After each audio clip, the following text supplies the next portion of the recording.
କିଛି ନୂଆ ଶିଖିବା, କିଛି ନୂଆ ଜାଣିବା, କିନ୍ତୁ ବୁଝିବା, ପଢିବା ଏବଂ ପ୍ରୟୋଗ କରିବା, ସେଇଟା ହେଉଛି ଓଡ଼ିଆ ପାଠଶାଳାର ପ୍ରଚେଷ୍ଟା।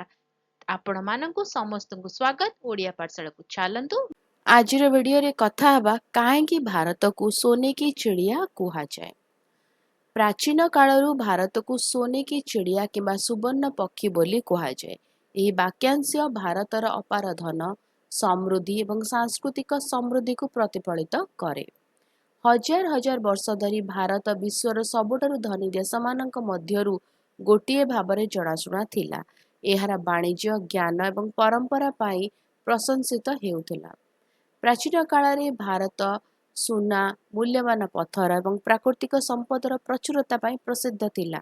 ଦେଶରେ ସମୃଦ୍ଧ ସହର, ଚମତ୍କାର ମନ୍ଦିର ଏବଂ ଦୃଢ଼ ଅର୍ଥନୀତି ସହିତ ସମୃଦ୍ଧ ରାଜ୍ୟ ଥିଲା। ଏସିଆ, ୟୁରୋପ ଏବଂ ଆଫ୍ରିକାରେ ଭାରତୀୟ ବସ୍ତ୍ର, ମସଲା ଏବଂ ହସ୍ତଶିଳ୍ପର ଚାହିଦା ଥିଲା। ଦୂର ଦେଶରୁ ବ୍ୟବସାୟୀମାନେ ବାଣିଜ୍ୟ ପାଇଁ ସ୍ଥଳ ଏବଂ ସମୁଦ୍ର ପଥ ଦେଇ ଭାରତକୁ ଯାତ୍ରା କରୁଥିଲେ, ଯାହା ଭାରତକୁ ଏକ ବିଶ୍ୱ ବାଣିଜ୍ୟ କେନ୍ଦ୍ର କରିଥିଲା। ଭୌତିକ ସମ୍ପତ୍ତି ବ୍ୟତୀତ ଭାରତ ଜ୍ଞାନର ଦେଶ ମଧ୍ୟ ଥିଲା। ନାଳନ୍ଦା ଏବଂ ତକ୍ଷଶିଳା ଭଳି ମହାନ ବିଶ୍ୱବିଦ୍ୟାଳୟ ସାରା ବିଶ୍ୱର ଛାତ୍ରମାନଙ୍କୁ ଆକର୍ଷିତ କରୁଥିଲା। ଭାରତୀୟ ବିଦ୍ୱାନମାନେ ଗଣିତ, ଜ୍ୟୋତିର୍ବିଜ୍ଞାନ, ଔଷଧ ଏବଂ ଦର୍ଶନରେ ଅବଦାନ ଦେଇଥିଲେ। ଜ୍ଞାନ ଏବଂ ସମ୍ପତ୍ତିର ଏହି ମିଶ୍ରଣ ଭାରତକୁ ସମୃଦ୍ଧିର ଏକ ଉଜ୍ଜ୍ୱଳ ଉଦାହରଣ କରିଥିଲା। ସୋନେ କି ଚିଡ଼ିଆ ଶୀର୍ଷକ ମଧ୍ୟ ଭାରତୀୟ ସଂସ୍କୃତିର ସୌନ୍ଦର୍ଯ୍ୟର ପ୍ରତୀକ। ଏହି ଦେଶ ସର୍ବଦା କଳା, ସଙ୍ଗୀତ, ସାହିତ୍ୟ ଏବଂ ମହୋତ୍ସବର ବିବିଧତା ପାଇଁ ଜଣାଶୁଣା। ବିଭିନ୍ନ ରାଜବଂଶ ଚମତ୍କାର ପ୍ରାସାଦ ଏବଂ ସ୍ମାରକ ନିର୍ମାଣ କରିଥିଲେ, ଯାହା ଏବେ ବି ଭାରତର ସୁବର୍ଣ୍ଣ ଅତୀତର ପ୍ରମାଣ ଭାବରେ ଠିଆ ହୋଇଛି।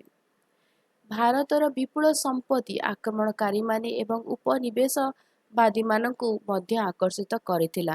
ଶତାବ୍ଦୀ ଧରି ଏହାର ବହୁ ସମ୍ପତ୍ତି ଲୁଟ ହୋଇଥିଲା ଏବଂ ଏହାର ଅର୍ଥନୀତି ହ୍ରାସ ପାଇଥିଲା। ତଥାପି ଏହି ବାକ୍ୟାଂଶ ଆମକୁ ଭାରତର ଗୌରବମୟ ଇତିହାସ ଏବଂ ସମ୍ଭାବନାକୁ ମନେ ପକାଇ ଦେଇଛି।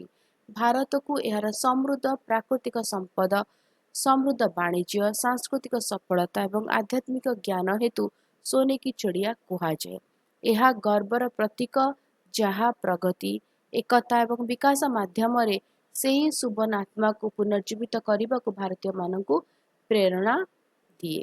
ଭିଡ଼ିଓଟି କେମିତି ଲାଗିଲା ମୋତେ କମେଣ୍ଟ କରିକି ଜଣାଇବ। ଯଦି ଭଲ ଲାଗିଲା ଭିଡ଼ିଓଟିକୁ ଲାଇକ୍ କରିଦିଅ, ଭିଡ଼ିଓକୁ ସହିତ ସେୟାର କର, ଚ୍ୟାନେଲକୁ ସବସ୍କ୍ରାଇବ୍ କରି ବେଲ୍ ଆଇକନ୍ ପ୍ରେସ୍ କରି ଅଲ୍ ନୋଟିଫିକେସନକୁ ଅନ୍ରେ ରଖିଥାଅ। ତାହେଲେ ରହୁଛି ଦେଖା ହେବା ଆଗାମୀ ଭିଡ଼ିଓରେ। ଭଲରେ ରୁହ, ସୁସ୍ଥରେ ରୁହ, ମୋତେ ଅନୁମତି ଦେବ। ବାଏ।